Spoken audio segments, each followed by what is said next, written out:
पंथी हूँ मैं उस पथ का, अंत नहीं जिसका। आस मेरी है जिसकी दिशा, आधार मेरे मन का। पंथी हूँ मैं उस पथ का। मेरा जो बचपन है वो गर्दनी बाग में बीता। गर्दनी बाग में कुछ खूबियाँ अलग तरह की थी। आप जब सुबह में उठिएगा वहाँ ब्रह्म मुहूर्त में, तो एक साथ आपको मंदिर की घंटियाँ भी सुनाई देती थी, गुरबानी भी सुनाई देती थी, चर्च की घंटियाँ सुनाई देती थी। हाँ, एक पुराना चर्च भी है वहाँ। हाँ, और अजान भी सुनाई देता था। और मोहल्ले में भी जो एक इंटर कम्युनिटी एक हम लोगों का एक वेव ऑफ रिलेशनशिप था, एक संबंध उस तरह का बना। हमारे एक सीनियर थे काशी हिंदू विश्वविद्यालय के, काफ़ी सीनियर थे जी। संदीप भैया, उनको अभी ग्रैमी अवार्ड भी मिला, वो भी गर्दनी बाग के ही हैं। और वो भी गर्दनी बाग को लेकर काफ़ी भावुक रहा करते थे। चित्रगुप्त जैसा म्यूजिक डायरेक्टर, आनंद मिलिन, इनका भी कोई राब्ता रहा है गर्दनी बाग से। हम लोग जब बड़े हो रहे थे, हमारे पीछे जो है ना युद्धों की एक छाया थी। 71 का युद्ध, उसके पहले 65 का युद्ध, उसके पहले 62 का युद्ध। शास्त्री जी का भाषण याद है। तो एक अलग किस्म का जज्बा था। मैंने अपने लिए तय किया था कि मुझे मिलिट्री में जाना है। लेकिन जो 74 आंदोलन शुरू हुआ तो लगा कि कोई पुकार रहा है।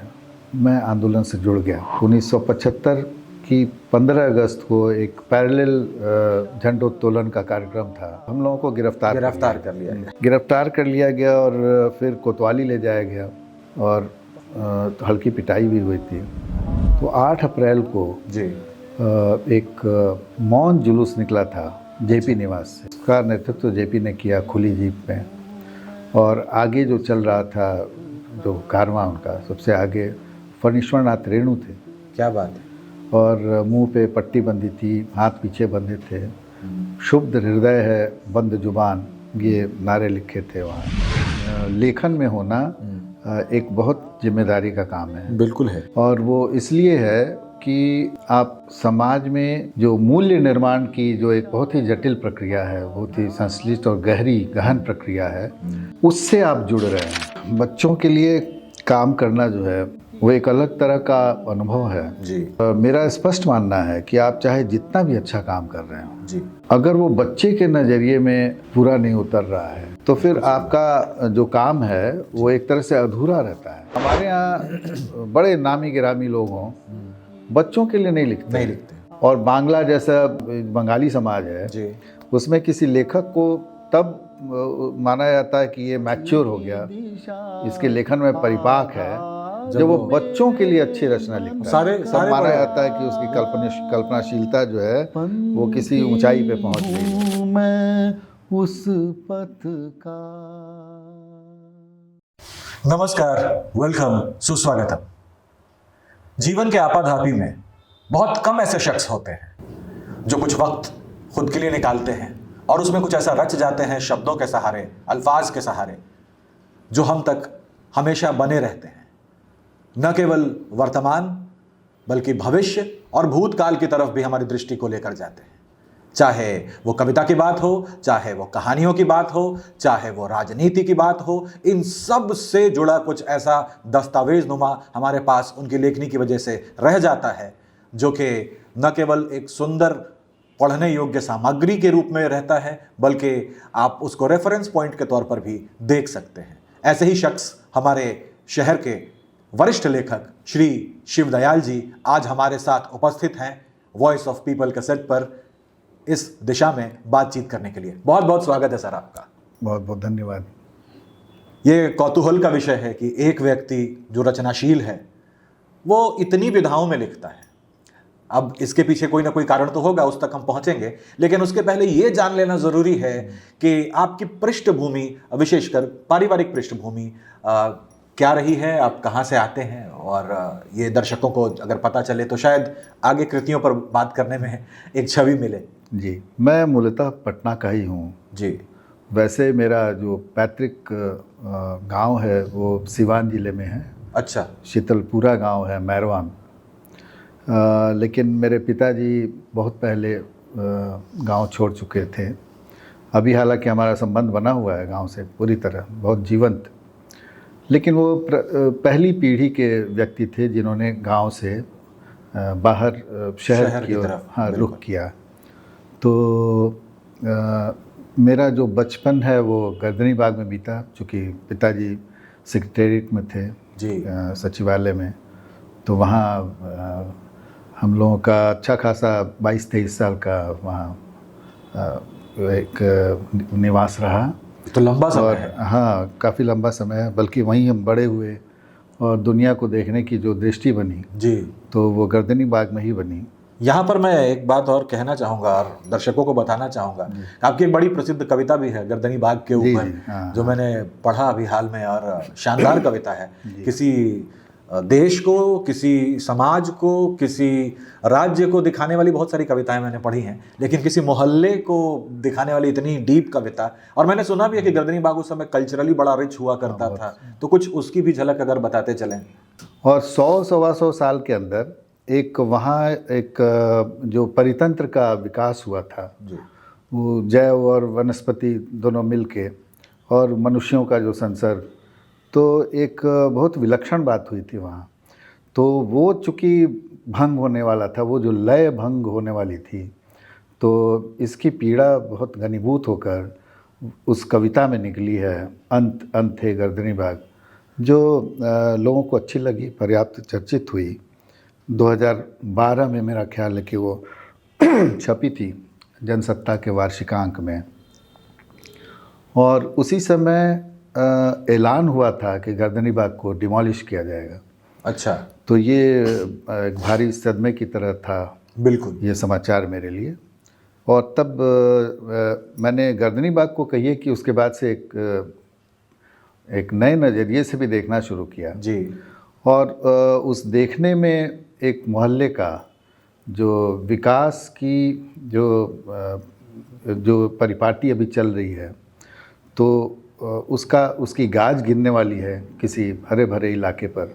तो वो कोई भी इलाका हो सकता है, लेकिन गर्दनी बाग चूँकि सामने था, तो मैंने उसको उस नज़रिए से देखना शुरू किया, और अतीत और वर्तमान सब मिल के वहाँ एक हुए। तो इसी प्रक्रिया में कहीं ना कहीं उस मोहल्ले का तो मानवीकरण होता चला गया। बिल्कुल, तो एक अलग ढंग की वो रचना, बहुत बेहतरीन रचना है। अब हम वापस फिर वहीं आते हैं कि आप का बचपन वहाँ बीता और पटना में ही बीता जी, और ये 70 का दशक होगा मेरे हिसाब से। हाँ जी, 60-61 से हम लोग वहाँ हैं जी। उसके पहले थे, पिताजी तो और पहले से थे, लेकिन हम लोग इस क्वार्टर में रहे वो 61 में, रोड नंबर 30 में हमारा क्वार्टर था। तो 61 से लेकर वहाँ हम लोग 82 तक रहे, 82-83 तक, लंबा समय रहा। तो गर्दनी बाग में कुछ खूबियाँ अलग तरह की थीं।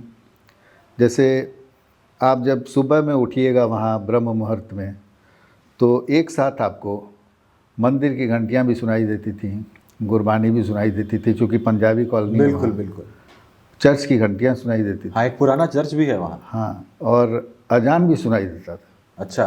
तो दरअसल बचपन हमारा कुछ इसी माहौल में बीता है, और मोहल्ले में भी जो एक कहना चाहिए एक इंटर कम्युनिटी, हम लोगों का एक वेव ऑफ रिलेशनशिप था, एक संबंध उस तरह का बना।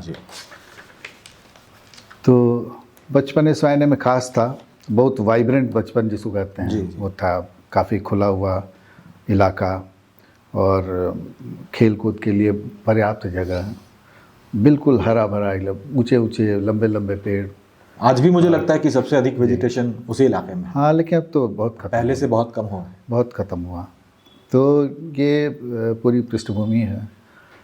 वहीं से फिर एक दौर वो भी शुरू हुआ जब आंदोलन का दौर शुरू हुआ। आंदोलन पर तो विशेष आपकी टिप्पणी चाहिए होगी, उस पर हम आएंगे, लेकिन इस माहौल में रहते हुए, और मुझे लगता है कि वहाँ संगीत का भी अच्छा माहौल था और सब कुछ था। बिल्कुल। हमारे एक सीनियर थे काशी हिंदू विश्वविद्यालय के, काफ़ी सीनियर थे जी। संदीप भैया, उनको अभी ग्रैमी अवार्ड भी मिला, वो भी गर्दनी बाग के ही हैं और वो भी गर्दनी बाग को लेकर काफ़ी भावुक रहा करते थे जब उनसे, अभी तो वो अमेरिका में रहते हैं। लेकिन इस तरीके के कई लोग गर्दनी बाग से निकले हैं, चित्रगुप्त जैसा म्यूजिक डायरेक्टर, आनंद मिलिंद, इनका भी कोई राब्ता रहा है गर्दनी बाग से। तो ये एक, तो ऐसे संगीत का मुझे लगता है कि ज़्यादा वो था, ऐसे लेखन की तरफ रुझान कैसे हुआ आपका? किसने प्रेरित किया पहली दफ़ा कि कुछ लिखना चाहिए? देखिए, हम लोग के बचपन की जो एक महत्वपूर्ण बात यह है जी कि उस समय बाल पत्रिकाएं बहुत आती थी। हाँ, तो घर में पत्रिकाएं आती थीं, उसमें चंदा मामा विशेष रूप से हाँ। मुझे इसलिए प्रिय था कि उसमें जो स्केचेज होते थे तो बड़े जीवंत होते थे हाँ। और इंडिकेटिव भी होते थे। उसमें आप देखिएगा कि जैसे कोई बटुक जा रहा है, हाँ, तो कहानी में कहीं लिखा हुआ है कि फिर वो बटुक कहीं चला गया, कोई यात्री है कहीं चला गया, तो उसको जिस फ्रेम में डालते थे तो एक पगडंडी सी होती थी और एक कहीं कोई चट्टान है, वो साउथ का सीन होता था ज़्यादातर। मैंने अभी हैदराबाद में उस तरह के सीन बहुत सारे देखे। तो पीछे जो बादलों का जो एक क्षितिज बनता था, उसमें बादल घुमड़ के आ रहे हैं, उसमें कोई व्यक्ति चला जा रहा है, तो बच्चे की कल्पनाशीलता को कैसे एक उद्रेक मिले, ऐसी चित्रकारी भी होती थी उसमें। कहानियाँ जो थीं वो तो थी। क्या बात है, वाह। तो इन चीज़ों का बड़ा असर हुआ। मैं संवेदनशील बच्चा था, ये तो कहने की ज़रूरत नहीं है। तो तमाम तरह के प्रभाव मेरे ऊपर पड़ रहे थे और मैं उसको ग्रहण कर रहा था। लेकिन तब ये है कि आपने जो पूछा कि और माहौल क्या था, जी तो पेंटिंग के लोग भी थे वहाँ, हाँ, और गाने का ये माहौल था कि मेरे अपने मोहल्ले में जी, शाम को बैठकी जमती थी क्या बात है, और उसमें लोग गाना गाते थे। और आपको शायद मालूम भी हो कि मैं भी गाता हूँ। हाँ, और गाने की शुरुआत तो हमको लगता है सबसे पहली तो मेरी वही शुरुआत है। वो सुनेंगे जब हम अभी। मैंने गाने कुछ देर के बाद की सुनेंगे। शुरुआत की थी, जी, केंद्रीय विद्यालय में पढ़ा अच्छा, और वहाँ एक घटना हुई जो यादगार है बहुत। जी, मैं वहाँ कक्षा 4 में मैंने एडमिशन लिया था वहाँ। जी, तो वहाँ हर शनिवार को एक सांस्कृतिक कार्यक्रम होता था। अच्छा, तो मॉनिटर आया, मैं नया बच्चा था, तो सबसे पूछ रहा था कि तुम क्या करोगे। तो मैंने बगल वाले बच्चे से पूछा कि भाई ये क्या है। हाँ, तो उसने पूरे डिटेल में बताया कि ये शनिवार को एक सांस्कृतिक कार्यक्रम होता है। उस दिन जल्दी छुट्टी भी होती थी, तो उसके पहले 1 घंटे का कार्यक्रम होता था। हर बच्चा चाहे जो भी हो अपनी प्रस्तुति दे सकता था। तो उसने मुझसे भी पूछा, मैंने कहा कि हम गाना गा सकते हैं क्या? बोले हाँ एकदम गाओ। तो मैंने अपना नाम वहाँ दर्ज करा लिया और मैं भोला भाला बच्चा, वहाँ जो मेरा नाम पुकारा गया बाहर फील्ड में, बड़ा खूबसूरत वो परिसर था। हाँ, आपको शायद याद हो, वो लेडी इमाम का जी, बिल्डिंग अनीसाबाद में, तो बहुत ही क्या कहने हैं उसके, वो चीज़ अब तो नहीं मिल सकती।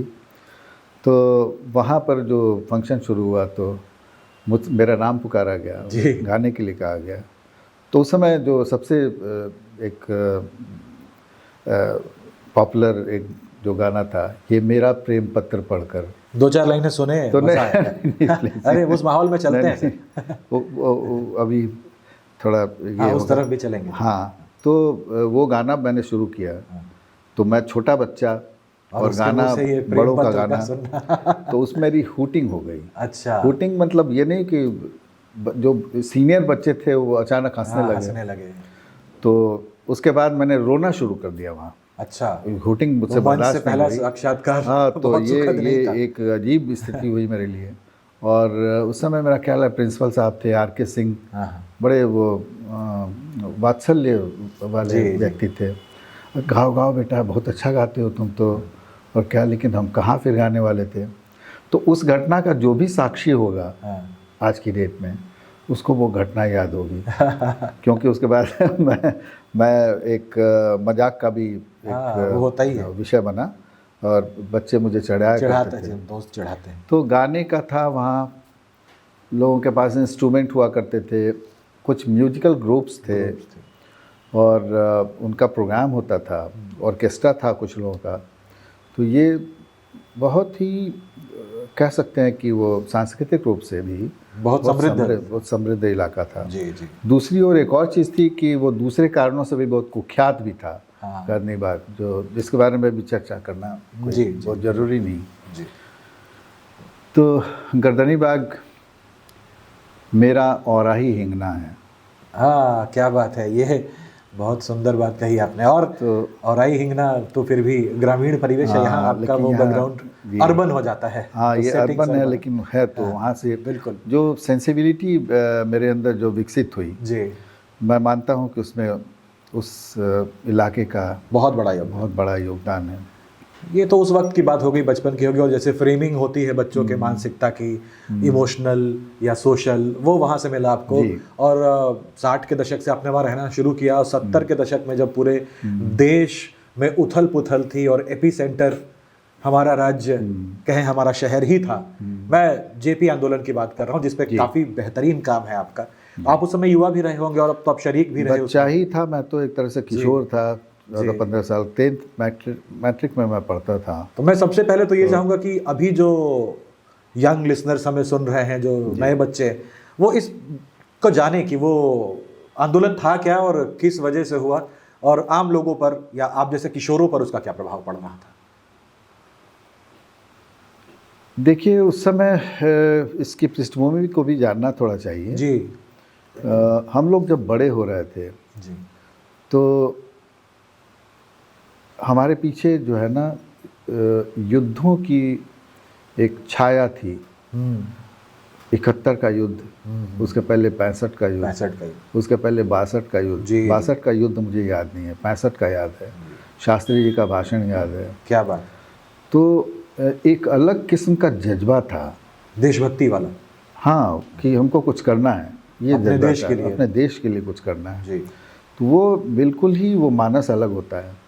मुझे अभी भी याद है कि वो पेपर जो आते थे, जो अखबार आते थे, उनकी हेडलाइंस में प्राय मेरे ख्याल से मेरे यहाँ तो अंग्रेजी अखबार आता था जी। लेकिन उसमें पिताजी जो हैं वो बताते थे कि क्या हो रहा है क्या नहीं।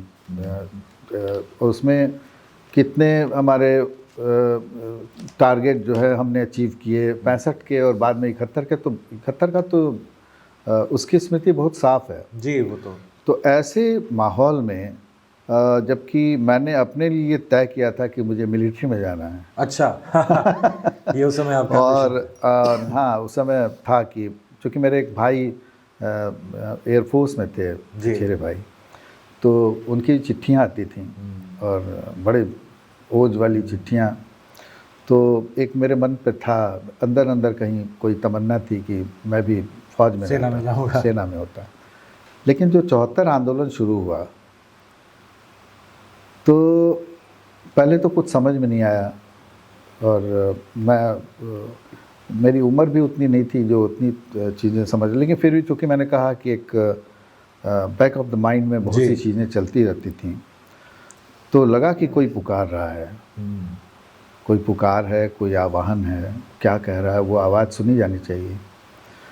तो पहले मेरी बहन उस आंदोलन से जुड़ी और फिर बाद में मैं जुड़ा, और उसमें था क्या कि हम लोग तो बाहर देखते थे कि सीमा पर क्या हो रहा है जी, लेकिन यहाँ जो स्थिति थी वो अंदर की स्थिति का बयान था। हाँ। कि अंदर क्या कुछ गड़बड़ियाँ हैं और क्या कुछ हो रहा है, और समाज हमारा ऐसा क्यों है।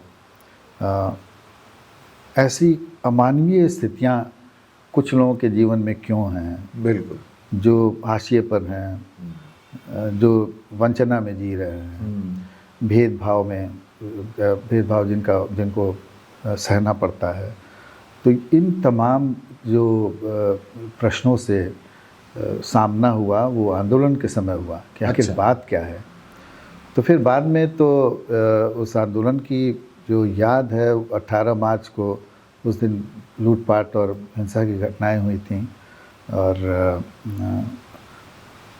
उसका फ़ायदा दरअसल बेजा लोगों ने उठा लिया था। अच्छा। तो एंटी सोशल्स थे, उन्होंने उस आंदोलन का, उस उभार का फ़ायदा उठाया। लेकिन 18 मार्च 1974 को जो आंदोलन शुरू हुआ, वो 4 उसमें प्रमुख मांगे थीं। महंगाई थी, बेरोजगारी थी, भ्रष्टाचार और कुशिक्षा। तो ये 4 मांगें थी, लेकिन दरअसल उनका पूरा जो मांग पत्र था वो 12 सूत्रीय मांग पत्र था। अच्छा। 8 पहले से डिसाइडेड थे, 4 और बाद में जुड़े। और बहुत कम लोगों को मालूम होगा कि ये कोई अचानक हुआ आंदोलन नहीं था 18 मार्च को। हाँ। बहुत तैयारी के साथ हुआ था। उसकी अच्छा। तैयारी बाकायदा आप समझ लीजिए कि दिसंबर 1973 से इसकी तैयारी चल रही थी। अच्छा। और ये अल्टीमेटम दिया जा चुका था। छात्रों का सम्मेलन हुआ था फरवरी में, और सरकार को ये अल्टीमेटम दिया गया था कि जो हमारी मांगे हैं उन पे आप विचार कीजिए। तो वो दरअसल शुरू हुआ तो जो शैक्षिक जो व्यवस्था थी उसमें जो अनियमितताएं थीं, जो कमजोरियां थीं, उन पे ज़्यादा फोकस था। बाद में छात्रों का ये एजेंडा जो था वो थोड़ा वो समाजोन्मुख हो गया, ये कहना चाहिए। वो बड़े विषयों से जुड़ गया। ऐसा छात्रों का शायद कुछ गुजरात में भी हो रहा था इसके पहले। गुजरात में हुआ था जी। 1973 में हो चुका था। वहाँ चिमनभाई पटेल की सरकार थी, उसको रिजाइन करना पड़ा था। नवनिर्माण आंदोलन था। नवनिर्माण अपने आप में एक बड़ा विषय हो गया, बहुत बड़ा विषय। तो उसका असर बिहार में न हो, ये तो हो नहीं सकता था। बिल्कुल। तो ये हुआ कि ये 18 मार्च तो जो हुआ सो हुआ। आंदोलन को पहचान मिली 8 अप्रैल को। अच्छा। जबकि जयप्रकाश जी के पास लोग गए और उन्होंने कहा कि भाई आपको ये नेतृत्व हमारा स्वीकार करना पड़ेगा, क्योंकि आंदोलन दूसरी दिशा में जा रहा है, दमन हो रहा है, तमाम तरह की चीज़ें हो रही हैं। तो 8 अप्रैल को जी एक मौन जुलूस निकला था जेपी निवास से 1975 में 1974 में जी। और उसका नेतृत्व जेपी ने किया खुली जीप में। और आगे जो चल रहा था, जो कारवां उनका सबसे आगे फणीश्वरनाथ रेणु थे। क्या बात है। और मुंह पे पट्टी बंधी थी, हाथ पीछे बंधे थे। शुद्ध हृदय है, बंद जुबान, ये नारे लिखे थे वहाँ। और भी कई कुछ और नारे लिखे थे। हमला चाहे जैसा होगा, हाथ हमारा नहीं उठेगा, इस तरह के नारे थे। लेकिन मुख्य नारा यही था, शुद्ध हृदय है, बंद जुबान। क्योंकि जो दमन हुआ था जी। उसमें लड़के मारे गए थे, कई हॉस्पिटलाइज थे। तो इस तरह की बात हुई। वहाँ से ये एक टर्न था, एक मोड़ था जी। जो आंदोलन, एक छात्रों का आंदोलन, एक समझिए कि एक व्यापक रूप से उसने अपना एक व्यापक स्वरूप अख्तियार किया, ये कहिए। तो ये मेरा जुड़ाव हमको लगता है कि तब हुआ जबकि वहाँ विधानसभा के सामने एक धरना चल रहा था जी। उस धरना में जयप्रकाश जी भी थे और मैंने उनको पहली बार सुना वहाँ। तो उसका बड़ा असर हुआ मेरे ऊपर और मैं आंदोलन से जुड़ गया। 1975 की 15 अगस्त को एक पैरेलल झंडोत्तोलन का कार्यक्रम था। अच्छा। हाँ, तो वो था, अब तो कुछ रहा नहीं वहाँ। पहले अदालतगंज मैदान था वहाँ। बिल्कुल, आपको बिल्कुल। शायद याद हो। पूरा याद। वहाँ एक रिक्शा वाले थे जिनको झंडा फहराना था, वहाँ हम जा रहे थे। तो बसें चलती थीं, तो गर्दनी बाग से भी बसें चलती थीं, सरकारी बसें। तो उन पर सवार होके मैं वहाँ गया, वहाँ जाने के लिए कुछ और लड़कों के साथ। लेकिन जो शहीद स्मारक था वहाँ पे उतार लिया गया। अच्छा। और फिर प्रशासन के हमको हाँ, और हमको एक खुली ट्रक में चढ़ाया गया। अच्छा। मैंने हम लोगों को गिरफ्तार कर लिया गया। गिरफ्तार कर लिया गया और फिर कोतवाली ले जाया गया। वहाँ हम लोग कुछ घंटे रहे जी। और हल्की पिटाई भी हुई थी। और मुझे याद है कि ट्रक से उतरते हुए पीछे से मुझ पर ब्रेक पड़ी थी और कोई इंस्पेक्टर या डीएसपी रैंक का कोई अधिकारी था। लेकिन उसने जब मुझको देखा तो उसको जैसे लगा कि अपराध हो गया। मैंने देखा, चूँकि कम उम्र का मैं था, फिर भी उसने हम लोग लॉकअप में थे कई दिन तक। अच्छा। मतलब कुछ घंटे। तो ये वहाँ से फिर तो मतलब लगा ही रहा हम लोग। ये कितनी सुंदर बात है और रोमांटिक ड्रीम जैसा लग रहा है सुनने में। और आज के युवाओं को ये जानना चाहिए कि जो आपका ओज है, जो आपके अंदर पराक्रम है, वो किसी पर्पस के लिए निकले तो शायद कुछ निर्माण हो और बड़ी बातें हों।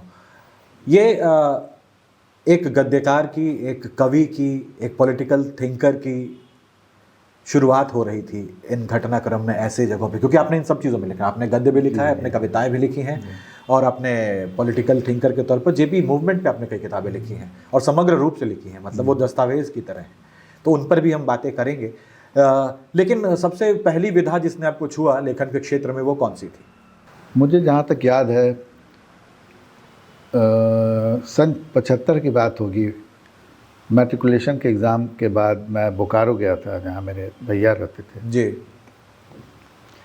वो एक कॉलोनी थी अच्छी सी, बोकारो आप जानते जी, हैं, जी, अच्छी व्यवस्थित, बहुत व्यवस्थित। बहुत व्यवस्थित शहर है।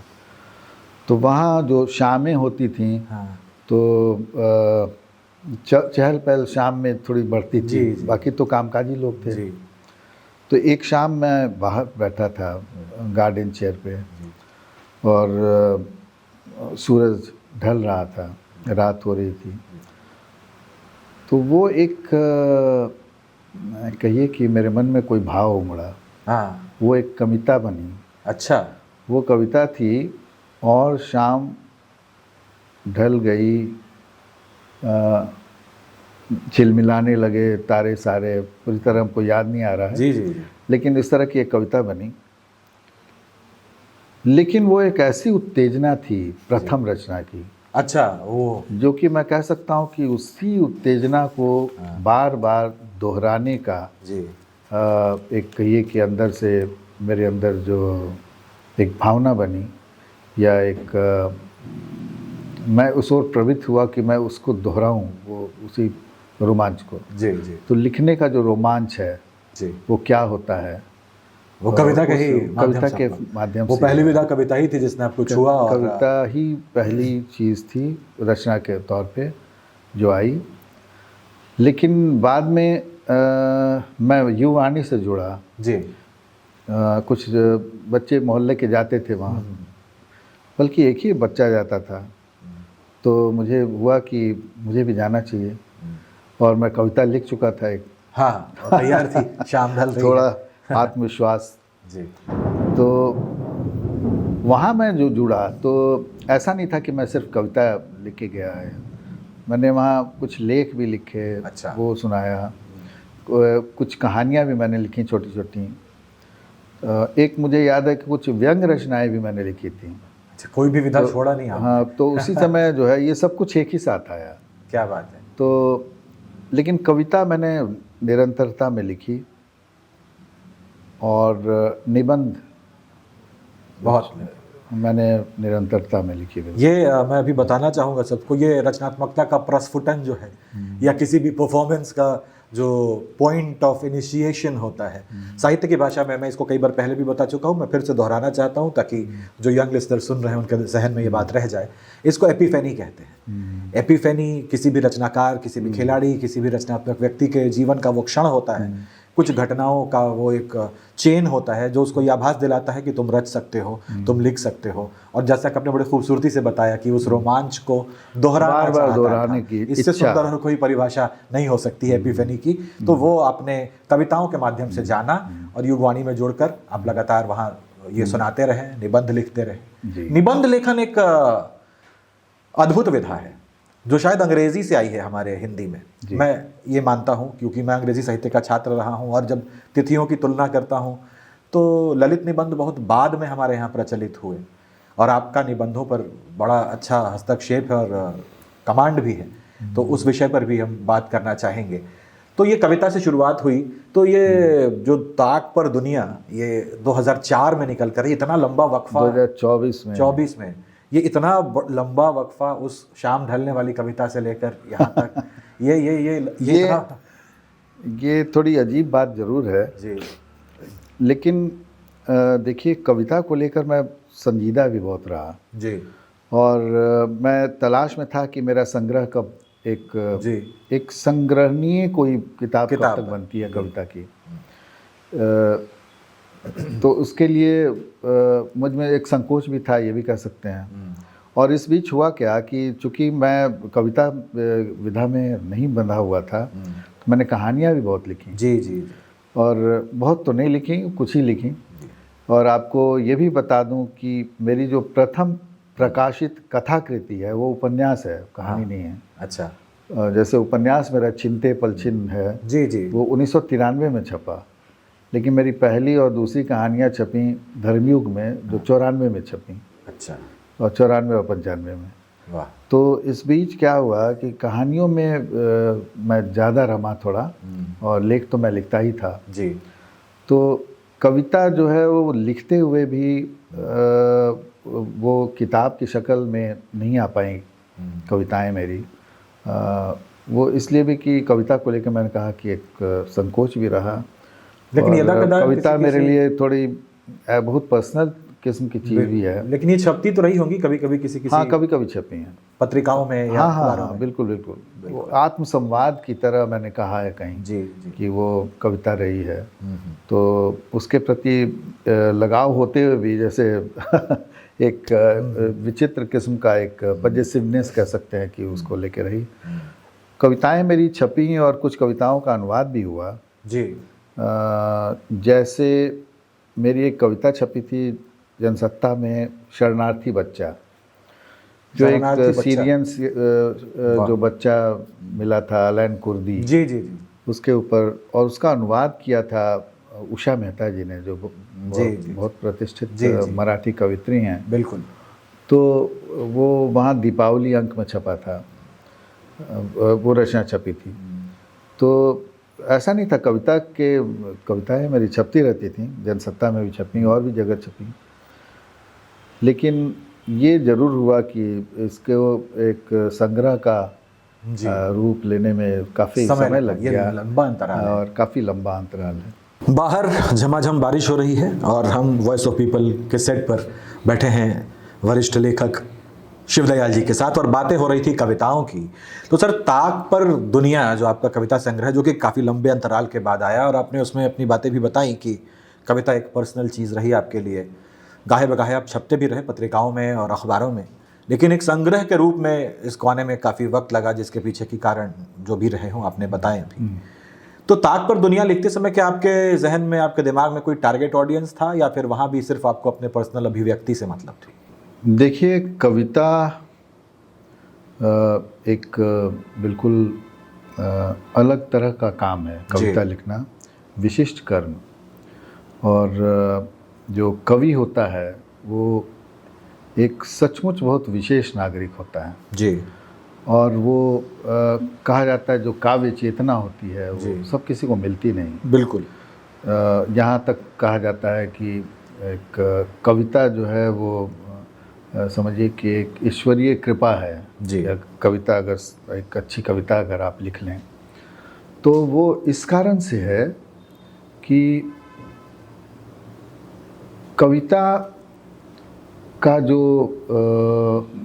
कहिए कि शुभता का आलोक, क्या बात, जीवन में कैसे फैले। बहुत सुंदर।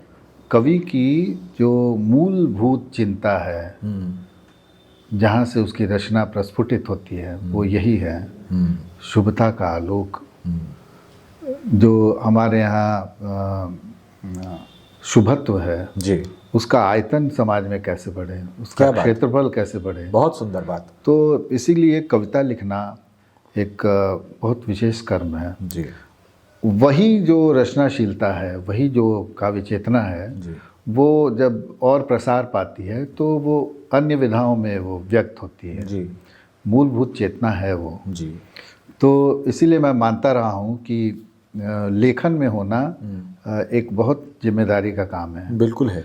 और वो इसलिए है कि एक लेखक का होना मतलब ये हो जाता है कि आप समाज में जो मूल्य निर्माण की जो एक बहुत ही जटिल प्रक्रिया है, बहुत ही संश्लिष्ट और गहन प्रक्रिया है, उससे आप जुड़ रहे हैं। बिल्कुल। तो यहाँ पर एक लेखक एक समाज का बहुत विशेष नागरिक है। और आजकल जो दिखाई देता है कि लेखन की प्रवृत्ति बहुत बढ़ रही है लोगों में खूब, लेकिन वो इस जिम्मेदारी से नावाकिफ़ हैं कि लेखक होना जो है वो वाकई वो क्या काम है। ये किस मैं तरह की महसूस जिम्मेदारी करता जुड़ा हूँ। हुआ और है। ख़ासकर आज के दौर में जब सोशल नेटवर्किंग साइट्स जी। का ज़माना है, तो वहाँ पर मैं देखता हूँ कि कई उद्गार व्यक्त करने वाले लोग हैं। तो मेरी चिंता कभी कभी यहाँ तक भी पहुँच जाती है कि अगर हर कोई कवि हो गया तो फिर पाठक कौन रहेगा। बिल्कुल। अभी क्या है कि पहले पाठक वर्ग जो था जी, वो, मैं ऐसे लोगों को जानता हूँ कि जिनकी रचनाएं मतलब उनकी डायरियों में रह गईं, बाहर आई ही नहीं। बिल्कुल, ऐसे कई लोग हैं। थोड़ा निजी होते हुए भी मुझे ये कहना चाहिए कि मेरे जो ससुर जी। थे वो एक अच्छे कवि थे, हाँ रचनाकार थे, जी। लेकिन उनका कोई संग्रह नहीं है। और मतलब उनके पास कई बड़ी अच्छी कविताएं हैं और हम लोग देखेंगे, कोशिश करेंगे कि उनका बिल्कुल, ये होना ही छोटा चाहिए, संग्रह भी आना अगर ही आ चाहिए। सके। बिल्कुल। तो ऐसा संकोच था लोगों में, पहले के लोगों में, कविता को लेकर, अपनी रचना को लेकर कि अरे जो इतने बड़े प्रतिमान, इतने ऊंचे प्रतिमान हैं पहले से मौजूद, वहाँ हमारी रचना कहाँ टिक रही है। बिल्कुल। ये संकोच था। और सच पूछिए तो रचना या रचनाकार को महान बनाता है ये संकोच जो है। बिल्कुल। जिसमें ये संकोच ही ना हो तो वो, मेरा ख्याल है कि वो बहुत बड़ी चीज़ रचने में वो नहीं सफल सक्षम नहीं हो हो। पाएगा। बिल्कुल ठीक बात है। तो ये जो आपाधापी है समाज में, एक तरह की स्पर्धा है। हाँ। और एक झूठ और प्रपंच का बाजार है, वो तो है ही। तो इसमें एक आपने जो सवाल किया वो यहाँ से जुड़ा है मामला। कोई भी अच्छी चीज़ के गुण ग्राहक समाज में हैं। हाँ। तो अगर मेरी कविताओं में कुछ अच्छी चीज़ है तो वो लोगों को खींचेगी। जो युवा है बिल्कुल। उसको भी खींचेगी। ताक पर दुनिया का क्या मतलब हुआ, ताक पर तो चीज़ें होती थी, हाँ। ये दुनिया ही ताक पे इन्होंने कैसे रख दी। तो वो पढ़ना चाहेगा अगर। बिल्कुल, एक बिंब उभर के आता है। बिंब उभर का आता है। तो इस तरह की चीज़ें हैं उसमें। तो इसीलिए कोई भी रचना हो, ये सिर्फ कविता की बात नहीं है, वो मेरा प्रयास। मैं आपको एक बात और बता दूं कि मैंने जो कुछ भी लिखा है सन 2000 से मैं बिल्कुल मतलब एक होल टाइमर समझिए कि लेखक हूँ। लेकिन मैंने कभी भी एक लेखन को कैरियरिस्ट नज़रिए से कभी नहीं देखा। ये बहुत बड़ी बात है और मैं चाहता हूँ कि इस बात पर ध्यान इसलिए दिया मैं जाए। उस आपाधापी में नहीं रहा। मैं किसी फलाने गुट से, फलाने संगठन से, फलाने आउटफिट से, फलाने फोरम से मैं कभी संबद्ध नहीं रहा। बिल्कुल, बहुत बड़ी बात है। और उस क्यों नहीं रहा तो उसका मैंने बताया कि वो मुझ में ये एहसास रहा है, मैं अनुभव करता रहा हूँ कि मैं जो काम कर रहा हूँ वो उसमें स्वाधीन बुद्धि और स्वाधीन अभिव्यक्ति दोनों का बड़ा गहरा संबंध है जी। और जहाँ कहीं इसमें कोई रुकावट है तो वहाँ मेरा ख्याल है कि वो लेखन के लिहाज से बहुत अच्छी चीज़ नहीं है। चाहे वो विचारधारा हो, चाहे वो व्यक्ति हो, चाहे वो और कोई चीज़ हो। तो एक लेखक के रूप में सबसे महत्वपूर्ण बात है वो आपकी चेतना स्वाधीन है कि नहीं, है ना। स्वाधीन चेतना ही वो समझ लीजिए कि वहीं से आपकी ज़मीन मिलती है आपको आगे सोचने और लिखने पढ़ने की। चेतना ही स्वाधीन नहीं है तो फिर तो कोई मतलब नहीं उसका। तो मुझे लगता है कि ताक पर दुनिया भले ही देर से आया हुआ संग्रह हो, लेकिन मेरी कविताओं से लोग परिचित रहे हैं और दूसरी भाषाओं के भी लोग रहे हैं जी। तो मुझे लगता है कि बिल्कुल अभी कुछ प्रतिक्रियाएं भी आई हैं। बिल्कुल। कुछ अच्छे कवि और आलोचक हैं, उनका भी मंतव्य मिला है। अच्छी चीज़ हर बार सबको समझ आती है और मुझे जो आपने कहा ये बहुत बड़ी बात है कि वो ग्राह्य होती है। हर समाज में, हर काल में अच्छी चीज़ें ग्राह्य होती हैं। और एक और भी परेशानी का सबब ये है कि मैं देख रहा हूँ कि बाज़ारवाद के इस समय में हर प्रकाशक या उनके गुटों ने कुछ पोस्टर बॉयज़ बनाए हैं, जिनकी कविताएं पढ़कर मैं निजी तौर पर और बहुत ही खुले मन से ये कह सकता हूँ कि ना मुझे कोई गहराई महसूस होती है, ना मुझे कोई प्रशंसा का भाव मन में आता है, और इसके पीछे ईर्ष्या तो बिल्कुल ही नहीं है, क्योंकि मैं अलग अलग विधाओं में अपना काम करता रहता हूँ। कविता भी एक विधा है जो मुझे बहुत पसंद है, कविता करना, सुनना। तो मुझे श्रोता के तौर पर, पाठक के तौर पर बहुतों की कविताएं नहीं अपील करती हैं, मुझे अच्छा नहीं लगता है, लेकिन मैं देखता हूँ कि उनके लिए बहुत हाय तौबा मची हुई है। तो आपकी बातों से ये मुझे नज़र आया, और ये बहुत सुखद है कि आज के दौर में भी कुछ ऐसे लोग हैं जो चुपचाप बस इस आश्वासन के साथ रास्ते चले जा रहे हैं कि कभी पृष्ठ पलटे जाएंगे, कभी कविताएं पढ़ी जाएंगी, कभी रसास्वादन किया जाएगा। जी जी बिल्कुल। ये तो युवाओं की बात हो गई, समाज की बात हो गई। आपने बच्चों के लिए भी काफ़ी कुछ किया है, बहुत कुछ लिखा है, और लगातार आपने संपादन भी किया है जी। पत्रिका का जो बच्चों के लिए है, और चंदा मामा का इफेक्ट आपने शुरू में ही बताया कि आप पर रहा है।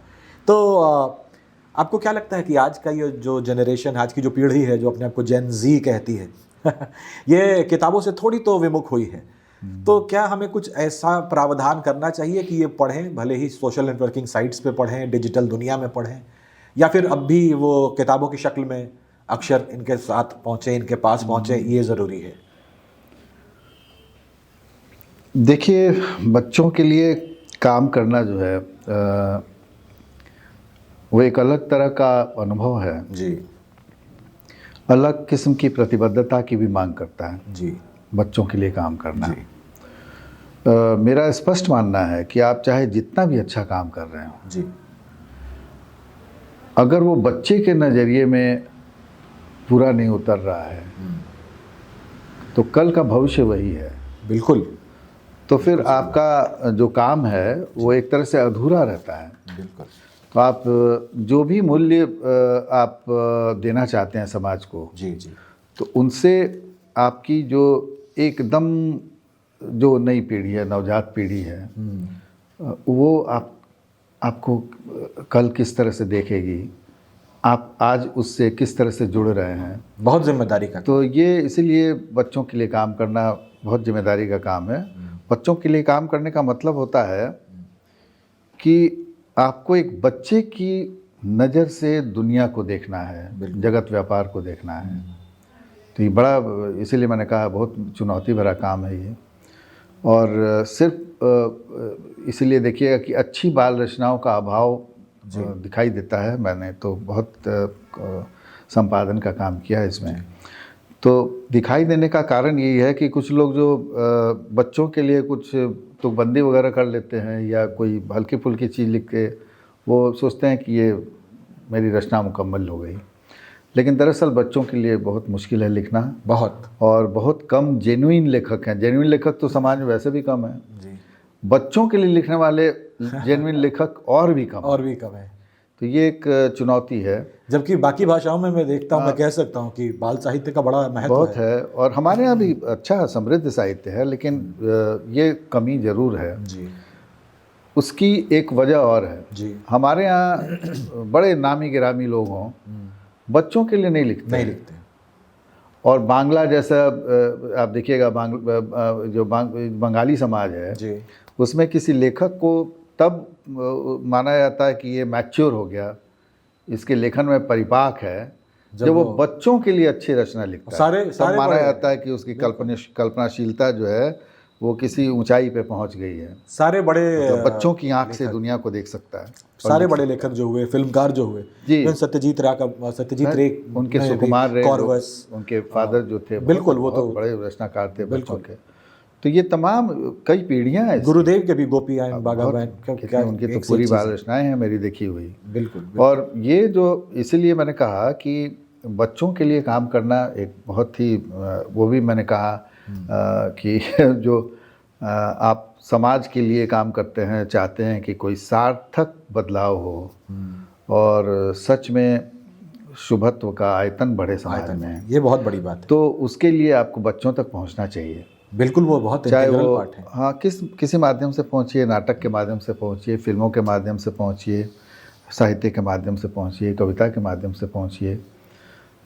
मुझे ये मौका मिला, और सच पूछिए तो 95-96 में ही एक मौका मिला था, जिस समय मैं एक साक्षरता वगैरह के लिए मैंने पहली बार जी। कोई प्राइमर वगैरह बनाया था। अच्छा। अभी भी होगा ही कहीं। बाद में फिर 1999-2000 में east and west educational society थी यहाँ पर, जी। तो प्रोफेसर विनय जी। तो उस समय मैं नौकरी छोड़ के मतलब फाइनली आ रहा था पटना। तो उस समय एक गवर्नमेंट ऑफ इंडिया का एक प्रोजेक्ट मिला था उनको, जिसमें कि एक बच्चों की पत्रिका निकालनी थी, मासिक। अच्छा। तो झिलमिल जुगनू अच्छा। के नाम से वो पत्रिका प्रकाशित होना शुरू हुई, और एक शिक्षकों की पत्रिका थी एक्सक्लूसिव, वो ज्ञान विज्ञान नाम से वो पत्रिका, वो दो पत्रिकाएं उस समय वहाँ निकलना शुरू हुई। बाद में मैं स्पीड और यूनिसेफ और बिहार शिक्षा परियोजना वगैरह से भी जुड़ के मैंने काम किया, और वंचित और जो आउट ऑफ स्कूल बच्चे हैं, चीजित बच्चे, उन लोगों के लिए मैंने पाठ्यक्रम वगैरह का काम, ये बहुत जिम्मेदारी का काम और बहुत बड़ा काम। पाठ्य पुस्तक वगैरह बनाई थी, पहली सीडी और फिर दूसरी सीडी। तो जो सबसे तेज अधिगम क्या हो सकता है, फास्टेस्ट लर्निंग क्या हो सकती है लैंग्वेज के लिए, तो मैंने एक बनाया था जो बहुत सराहा गया, और काफ़ी उसका वितरण भी हुआ था। तो ये सब चला। फिर 2017 से 2007 से ही मैं किलकारी से भी जुड़ा रहा, बाल भवन से। अब तो वहाँ के बच्चे बहुत अच्छा कर रहे हैं अलग अलग विधाओं में। तो 2017 जनवरी से बाल किलकारी का संपादन मैं कर रहा हूँ जी, और उसके 104 अंक निकल चुके हैं। 104 अंक, वाह। और लगातार निकले बिना नागा। ये सबसे तो बड़ी चुनौती होती बड़ी है। बात है, क्योंकि मुझे लगता है कि शायद बालक के बाद इतने दिनों तक इतनी निरंतरता के साथ शायद कोई पत्रिका, बच्चों की पत्रिका नहीं। बाल साहित्य की पत्रिकाओं में निरंतरता एक बहुत बड़ी चुनौती है जी। और मुझे लगता है कि जैसे चंदा मामा आपके पीढ़ी के लिए था, हमारे यहाँ नंदन और चंपक, ये दो पत्रिकाएं रहीं जो लगातार, सुमन सौरभ भी एक था, लेकिन जो निरंतरता नंदन की रही। हाँ। लगातार कई अंक निकले। तो बाल किलकारी पराग तो बंद ही हो गया था। हाँ, बहुत पहले बंद हो गया। तो ये तो बिल्कुल आप इसके लिए बधाई के पात्र हैं, और आगे भी ये मिलता रहे। आपकी एक और किताब है, एक और दुनिया होती, और इस किताब पर बात करने के पहले मुझे अनायास टी.एस. इलियट की याद आती है, उनके थ्योरी ऑफ इम्पर्सनैलिटी की, या फिर डिसोसिएशन ऑफ सेंसिबिलिटी की, या ऑब्जेक्टिव कॉरेलेटिव की, जिसमें वो कहते थे कि जो रचनाकार है उसको अपना व्यक्तित्व छिपा लेना चाहिए, या किसी प्रतीक के माध्यम से अपनी बात जाहिर करनी चाहिए। खैर, ये उनका सोचना था। कथा लेखन में जब इस किताब की बात करते हैं पर्टिकुलरली, जिसे मैंने पढ़ा भी है, तो और आपसे बातचीत के दौरान ये पता भी लगा था कि कहीं ना कहीं आत्म कथात्मक है ये। तो आपको क्या लगता है कि एक लेखक, विशेषकर मैं कथाकार की बात कर रहा हूँ, कि जब वो कहानियाँ रचता है तो क्या उसका एक अंश छूटा ही रह जाता है उन कहानियों में, या उसे अपने आप को डिटैच कर लेना चाहिए पूरा उससे? देखिए, प्रैक्टिकली सोचिए, व्यावहारिक रूप से जी, तो इसका बहुत महत्व नहीं रह जाता कि आप अपने को कितना छोड़ पाते हैं या पकड़ पाते हैं। जी। आपने जो लिखा है उसकी विश्वसनीयता क्या है और उसका प्रभाव क्या है, जी, ये मेरे ख्याल से ज़्यादा महत्वपूर्ण काम है, मतलब मामला है। जी। अब देखिए, उसमें हमारे यहाँ जो आप बोल रहे हैं इलियट के बारे में, हमारे यहाँ भी जैसे होता है ना कि लेखन में दो चीज़ें होती हैं। एक में लेखक जो है वो भोक्ता होता है, और दूसरी स्थिति में साक्षी होता है। बिल्कुल, है ना।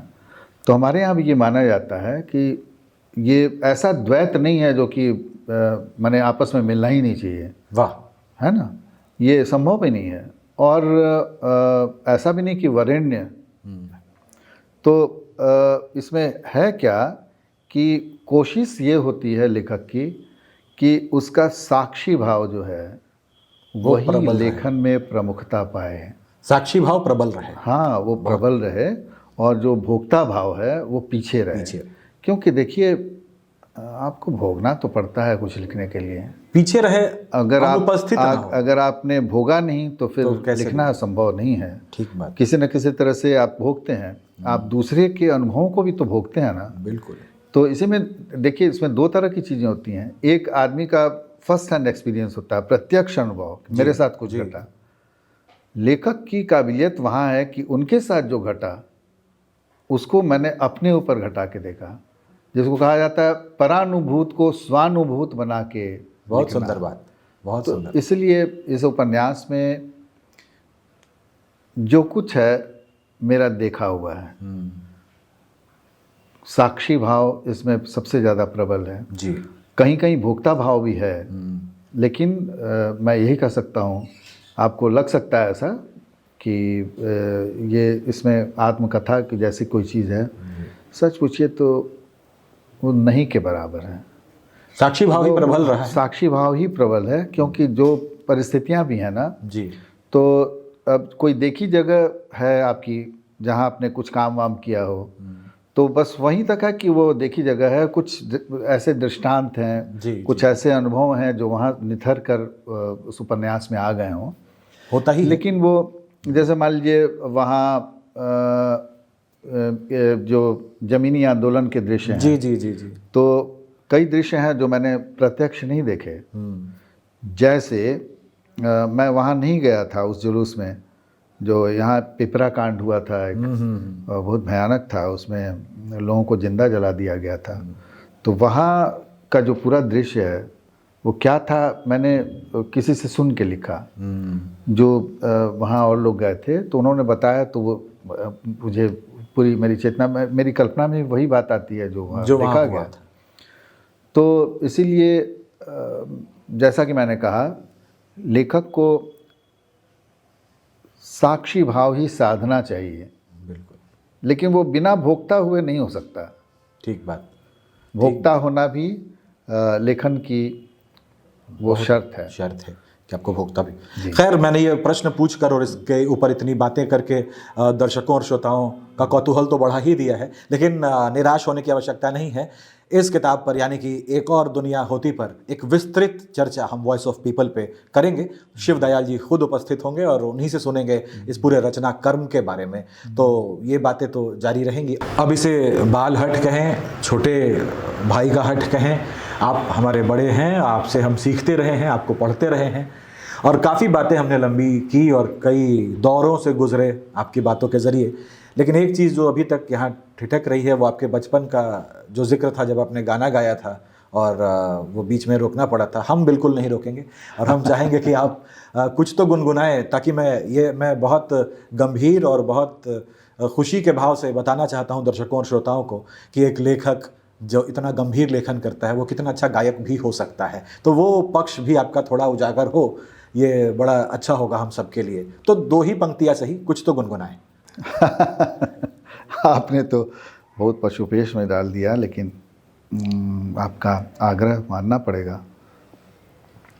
2 पंक्ति गुनगुना देता हूँ एक गाने की, जो युवा अवस्था के दिनों से बहुत पसंद रहा है जी, और हमारे आदर्शों की ओर भी कहीं ना कहीं बिल्कुल वो पुल करता है।